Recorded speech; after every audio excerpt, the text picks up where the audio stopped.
If you're vulnerable to psychic damage from roguish language, stay away from these gibbering mouths.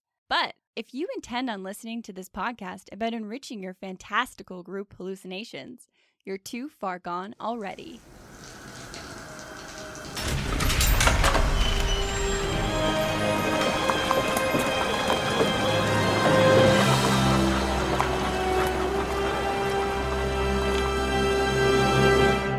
Your next game is going to be a character-defining learning experience, which is the dad way of saying not a failure.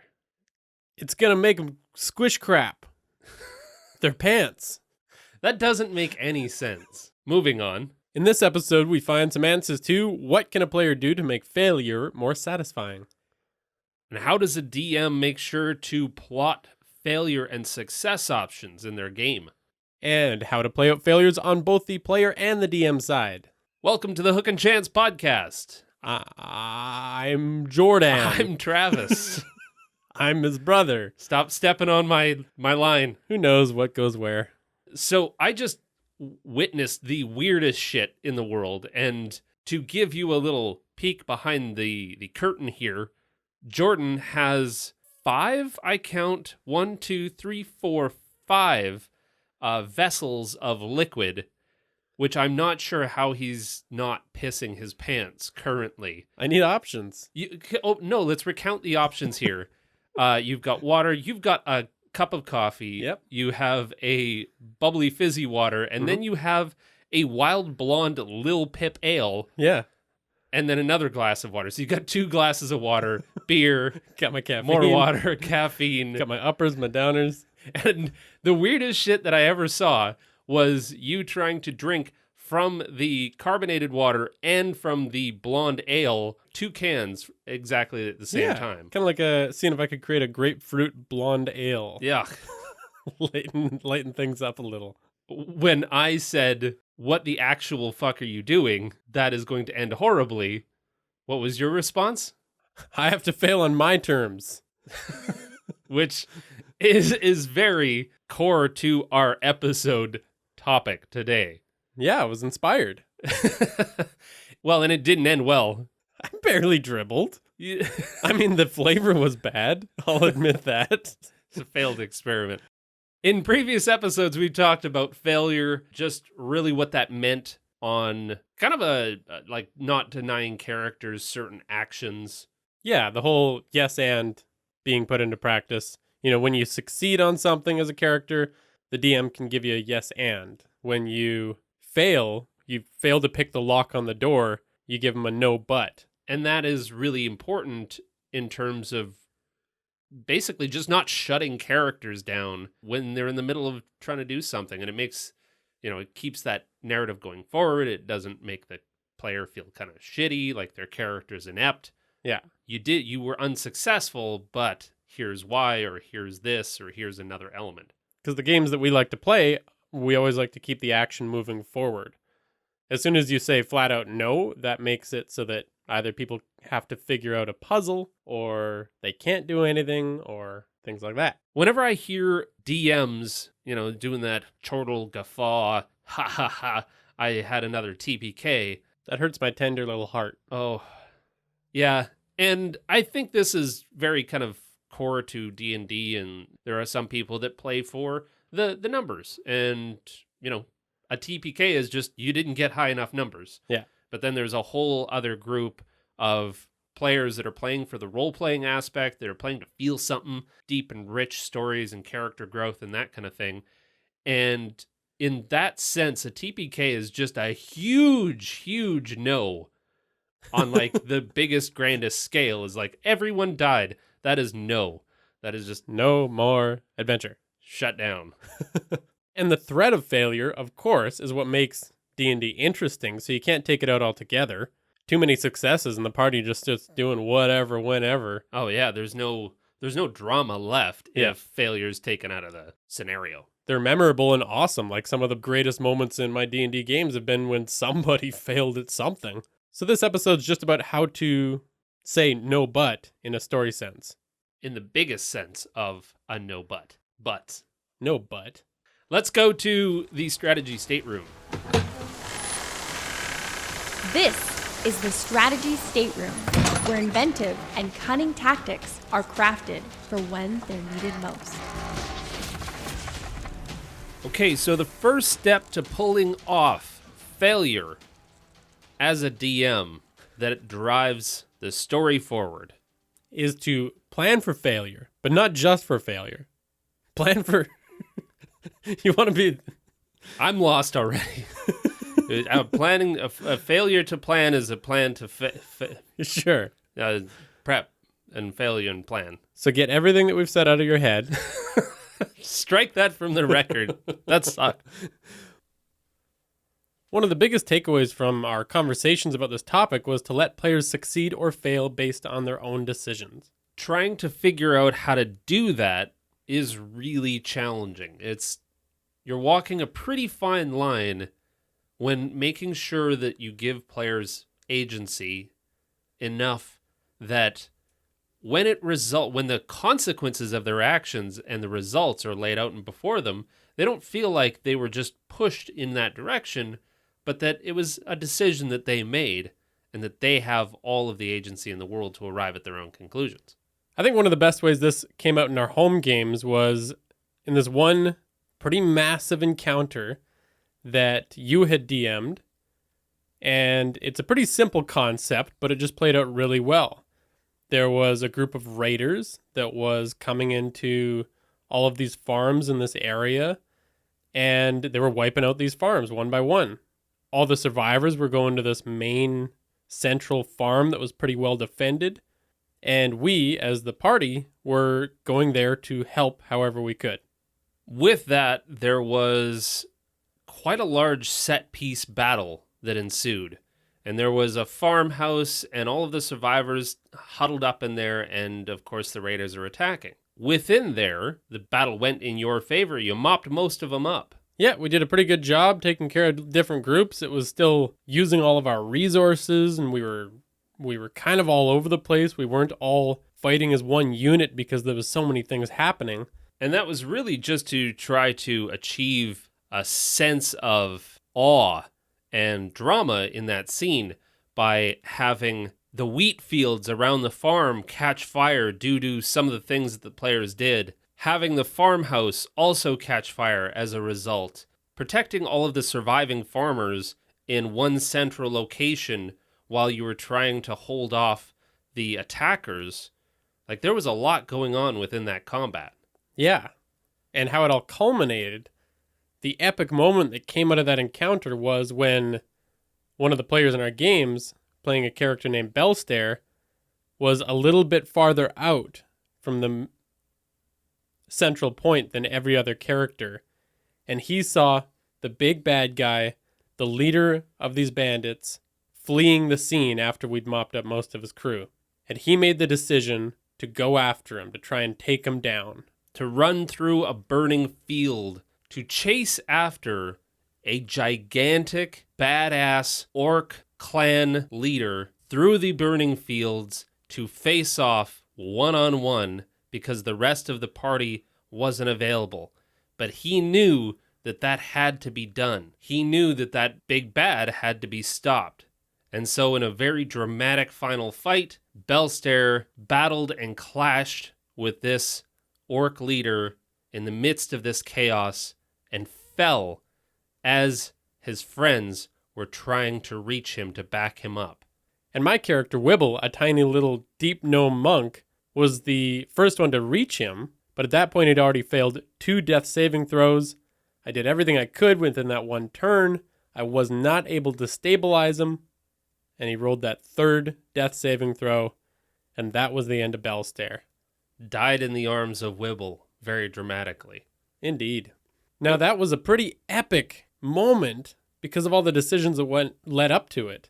It would have really sucked butts if that orc leader would have just been invisible and popped up and grabbed Belstair by the throat and twisted his neck and then ran off. That would have very much sucked. That totally robs that player of feeling like there was more going on there, that this was a living world where anything could happen, and that he chose to be there. So in order to let players succeed or fail based on all of their own decisions and to not feel like that death was directly influenced by me, the DM, or that I had predetermined that that would happen, we had to have a whole bunch of points where the players could have made a different choice. So in order to do that, we can break that down into a couple of relatively straightforward steps. Granted, we're talking about somewhat of a manipulation tactic, but ultimately, there's a few steps that can facilitate this in happening into games. For me, it comes down to determining the actual success or failure conditions of what will change this narrative. So in this case, there are a few different options for the players. From their perspective, they have save the townspeople, they have kill all the bandits, they have save the farmhouse. They have a lot of different options. A lot is going on right now. So how do we make sure... Dig a hole and hide. Dig a hole and hide, gouge your own eyes out. The world is full of choices. How do you choose the right thing?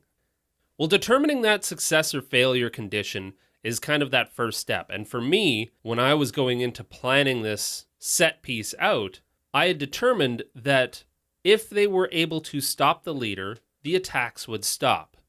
If they couldn't, then the leader would come back with a vengeance. Some way, somehow. Some way, somehow, this is going to come back up again. Like you didn't have an exact plan. You just knew that he'd be back. Sure. If the players had saved the townspeople, sure, he was still out there to wreak havoc. So there was still lots more options narratively that you can go with either one of these end results. But either way, I know that that's where I'm going to draw my line. Stop the leader. Yeah. The next trick is to communicate this through narrative gameplay. Each one of the players has some concept of what they think the right thing is. Their own morality. Exactly. Their character choices. They're looking at a lot of different options available to them. So this takes us back to the initial problem. How do we get them to succeed or fail on their own without making the choice just dead simple? Because that's not going to feel really empowering and impactful. That's not going to feel like my choice if I just said, the leader has to die. Yeah. That's pretty straightforward, and there's no heroic decisions being made. I, the DM, have just made it explicit. Guess I'm going to go chase the leader. You don't have any choice as a player at this point.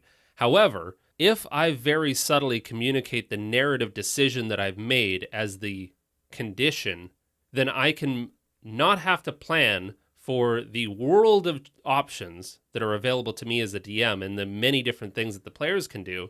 But if I can settle on that one choice and then hint at that choice being somewhat important to what happens next, well, then I can do a lot more with that. So I can communicate the danger or what happens if they don't succeed at stopping the leader. And I can communicate the goal or what happens if they do stop the leader. So kind of the pros, cons to taking the subtle hints that I'm about to lay down. So an example would be communicating the danger or the failure condition if they do not stop that leader. Throughout this combat, I now know as a DM to plan out that the leader is going to have this opportunity to yell, and he's going to be vicious and violent, and he's going to be more violent than the rest of the people that he has attacking this farmhouse. I know that I can really lean into that because, my goodness. You want some attention to be drawn to him. Yeah, he's a menace. He's 10 times what anybody else is. Got 10 more biceps. He's got biceps on biceps. I can also plan to have one of the NPC farmers communicate that the other farms never stood a chance. My goodness, he just wiped through it. Oh, okay, wow. Destroyer of worlds. If I want to go a little bit even more heavy-handed with it, I can set a scene where the leader is telling one of his cronies to do something really heinous that maybe his crony doesn't want to do. He's just a simple man that wants to go home to his own family and feed them baked hams. Sure. Well, at this point, I can show through this small interaction, through this fairly subtle interaction, that it isn't the rest of his cohort that wants to do this terrible thing. They're just being led, and that this one person, this leader, is the linchpin to all of this mayhem. On the other side, I can communicate the goal or this win condition by showing another combat where the henchmen maybe give up a little bit easier. They don't fight quite as hard when they're not fighting near their leader, their boss. So they're kind of half-hearted in this whole thing. Or maybe they have completely different goals. They're being told that the goal here is to raid the farm of its resources. Yeah, so maybe they're knocking farmers out when the boss isn't around. Or they're grabbing some of the grain or the wheat and throwing it onto a cart, and they seem to have this one goal, but the leader is bloodthirsty. He's killing everyone. Limbs are popping off like Legos. So with each one of those examples, I've subtly hinted that it's not really whatever other idea that they have. So it's not about taking over the farm and owning the land. It's not necessarily about gathering resources. It seems to just be about killing with all of these different examples. Now we have the players. From the player's perspective, they have a couple of choices. They can choose to run after the bad guy. They can save the farm from being burned down, or they can save the townspeople, or a myriad of other things. But ultimately, because I've put forethought into the kind of hints that I'm going to lay down, I'm not hinting at any of the others as being a potential win condition, but I am heavily, heavily implying that the leader could be the one thing that stops all this mayhem. Yeah. As a player, I've got to figure out my own goal, probably trying to pay attention to what's happening in the world so that I can choose a goal that does the most good.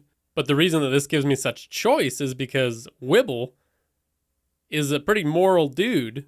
So in that moment, while Belstair was choosing to go after the boss, I was choosing to help somebody because I thought that would lead to the greater good in that moment. Exactly. You made a character choice to save those people. And we had another character, Belstair, who, based on his character, was very pragmatic. I don't care about this farm in particular, but there are a lot more that are going to suffer if I don't stop this leader. And now, when Belstair runs in and has that dramatic final fight, he knew that he, A, died for a great cause. He knew he was doing what had to be done. And he's not going to come back on me as the DM saying, you forced me into this, because he chose to go after the leader. I mean, he might be a little peeved for a few minutes, but at the end of the day, he'll know what's up. Well, and it doesn't feel like it was robbed of him. Like, he feels like this was his choice. He ran in there, and all I did was present the options. All I'm saying is that when a character dies, it kills a part of your soul. A little bit. All right, so let's talk about this whole thing from the player's perspective. If you're going into one of these scenarios where the DM is setting up all of these things, what's really going to help is a couple of key steps. Knowing the goal, your personal goal, before you go into it, having some kind of plan with the rest of your party, being ready to cut out and abort if you need to, and determining and being ready to determine the aftermath of whatever your personal character choices were made. So let's talk about each one of those. So knowing the goal, you were talking about being Wibble and having a personal goal in that scenario. Yeah, basically, my morality was a little bit different, and I had decided to save the people before going for the big bad guy. Whereas Belstair decided to go straight for the big bad guy because he decided that was the greater good. And that's what's so impactful about that to me, is that every player and every character is still winning. They're still getting what they needed out of this typical scenario. me as the DM, I've completely obscured the events that will unfold should you accomplish what I've determined to be the goal. But either way, none of the players realize this, but the players themselves, because they had a goal in this scenario, have all felt like they still succeeded in their personal goals. They've all contributed something from their own character's perspective. Well, yeah, there was no loss. There was no different conditions. You as a player have to determine what it is that you want to get out of that scenario. And as long as you are able to do that, even if it results in something bad, you still accomplish what your character's goal was. Or tried to. Or tried. Having a plan. This one's tough because players always just run into scenarios and never talk, right? Why plan? Chaos is so much more fun. It's good to have some cohesion before going into these scenarios. I mean, defend the farm was a loose plan. Yeah. I think as a player, it's really helpful to a DM if they get to see all of the players forming some kind of plan. If the players stick to it or they don't, that's a whole nother thing. But what's so helpful about this is it keeps all of the players on the same page and their characters on the same page. So they have a rough idea as to what is going to go down. However, as a DM, I can now listen to those plans and know exactly how to just kind of throw some speed bumps in the road to make that entire encounter more interesting. I would probably also throw the caveat on there that you can't be a dick DM and put a hard stop to anything, but you can introduce minor inconveniences. I believe in this scenario as that minor inconvenience. I had, I'm trying to remember this because this was a long time ago now, but I had a woman go into labor. Wow. Do you remember that? I think so. Yeah, you just kept trying to introduce new complications. Yeah, there were a few other complications, and how you dealt with that was just more Chaos. goodies on the top of that chaos sundae. To give myself that choice as a player, I think I always need to know that my priority is probably going to be self-preservation, unless I'm playing a character that is like super noble with that intent that I'll die for whatever I happen to believe in at the time. It sounds like you have really loose idea as to what your character, whatever my idea was at the time. I'll die for it. I'll die for it, sure. The point is, usually there's some line at which you'll run away and live to fight another day. And that also is a way to continue the story. That's a super important point, is that having those goals, knowing what's important to your character, means that you can retreat and still succeed because you didn't die. Yeah. A death is not forward. It is a hard stop to that character, and a TPK is a hard stop to an entire story. So retreat is an option as a reminder. Some players need to hear this, I feel. Matt Colville actually said in his videos that I really loved was that when you're retreating, just retreat and have the rest of your party follow you. Don't try and get everyone on the same let's retreat page, because some people never want to retreat. Some people will never get the hint. It's super clear that that's what's happening. You have to be the first one to run. Yeah. Because the rest of the players are waiting for somebody to go, and now you're just playing a game of chicken with Yeah. the dragon that's coming towards you. Nobody and is wants about to be kill. known in the future as the most cowardly character. But just run. It's better than being known as the dead character. Yeah. All right, so finally, there's that aftermath. What I feel is so powerful for players and failure, and this is why failure is good, because failure changes people. Makes interesting stories.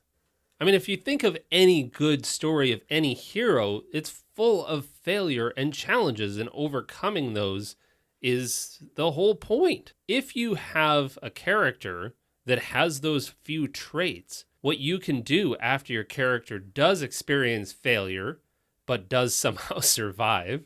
You have to survive in order to experience any growth, so remember to retreat. But you can look at one of those character traits and find out how this particular failure has impacted those traits. So for instance, loyal.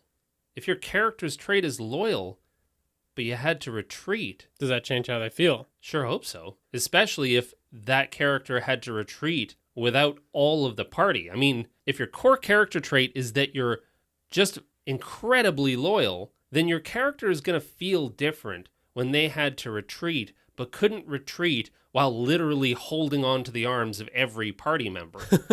That character might feel like they abandoned one or two of the party members because they said, no, I'm out, and I'm going to grab the nearest player, and I'm going to drag them with me because we got to get out of here. We're all going to die. Yeah.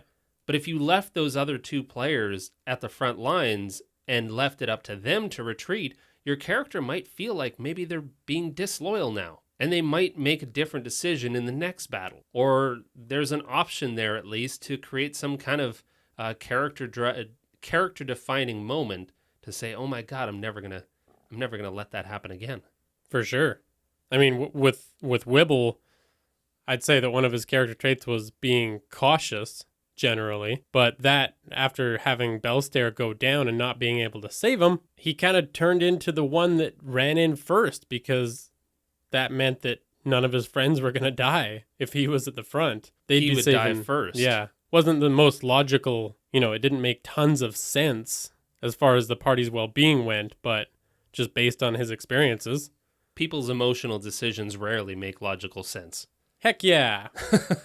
Yeah, that was a really cool character-defining moment and a change that you then applied to this character forevermore because of the experience of failure, of not being able to make it to your friend before they died.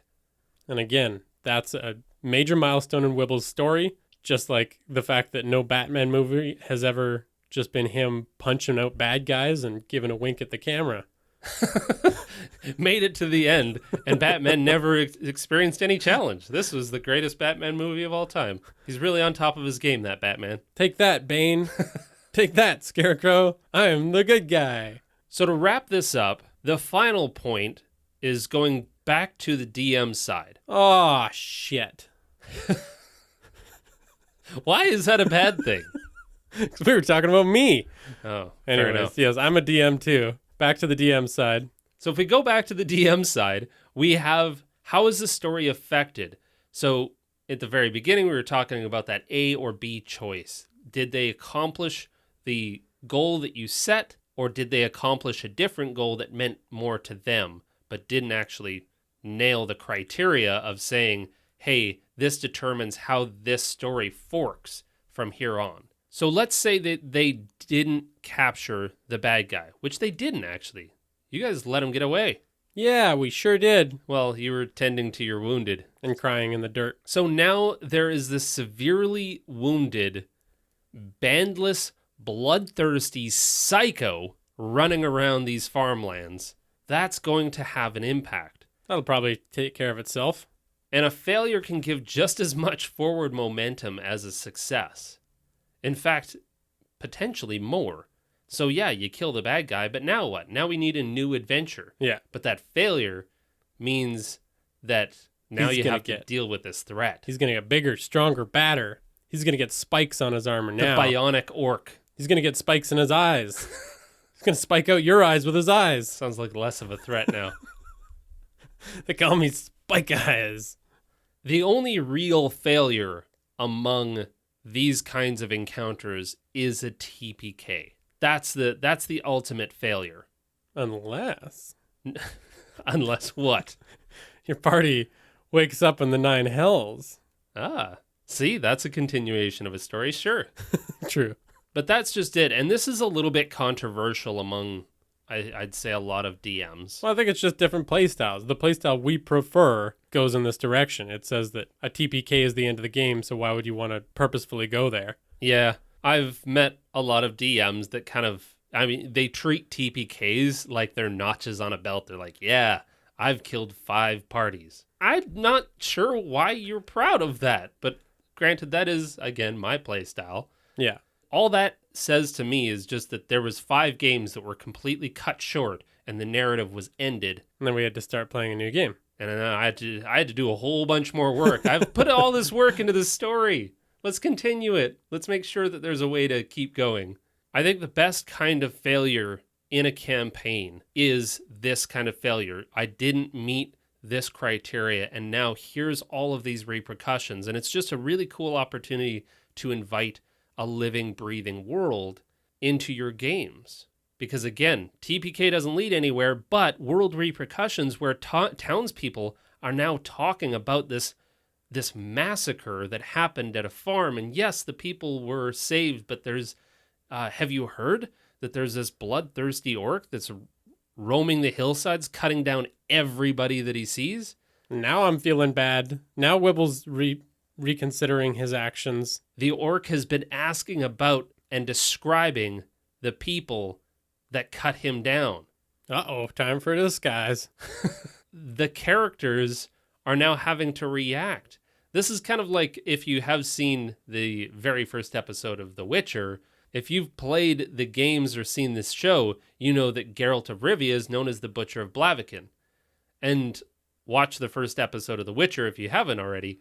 But there was a character choice that granted him this terrible moniker that he has to now carry with him. And these stories are perpetuated by a choice that he made at some point. So that's some really cool, I love working in world repercussions to things that didn't go the player's way. Yeah. They don't affect the game in any serious negative capacity. I'm not giving anybody a minus to anything, but they just have to deal and live with these kind of repercussions. Maybe they're known far and wide. Maybe somebody references this in the tavern, not even directly to them or about them, but just says, did you hear about this? I feel that as a player. Something big changed for the worse because you didn't stop evil or whatever it is. And maybe that's a character thing that you can now play out as Wibble to say, hey, I want to walk over to that table and tell him, you know what? No, I did do the right thing. I saved people that day and you weren't there. You don't know. Yeah. There's so many cool things that you can do in a role-playing sense once these world repercussions start taking effect. So what's Wibble's nickname because he didn't stop the guy? The non-stopper of the bad man? I don't know. That's awful. You could be Wibble the tender-hearted. Wibble the soft-legged because they didn't run fast enough. But ultimately... The baker boy of Farmtown. Jesus. Ultimately, this failure, even though it was technically a failure, it doesn't ever feel like one because the game continues on. All of the players had player agency. They all got to make the choices that they wanted to make. There were repercussions in the world. So there was no failure in the end. Just cool-ass story where Wibble the Wobble-Footed continues to fight for justice. Lives to fight another day. Well, I hope that was helpful. That's the goal. That's the goal. This podcast aims to try to be helpful. Now, we certainly do appreciate you listening to this show. We hope that it is helpful, in fact, and if you have any ideas as to what would help you more, you can always reach out to us. We love hearing about some of the challenges that you're facing or some of the cool successes that came of maybe listening to this podcast. Absolutely. We certainly appreciate all of the support that you give us.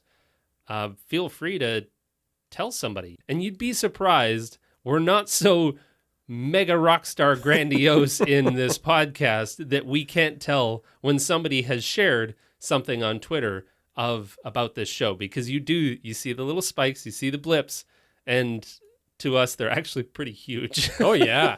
That's nice. It's really cool to see this podcast continue to grow with your support. So feel free to keep it coming. We sure appreciate it. Thanks to Tabletop Audio for all the sound effects that you heard in this episode.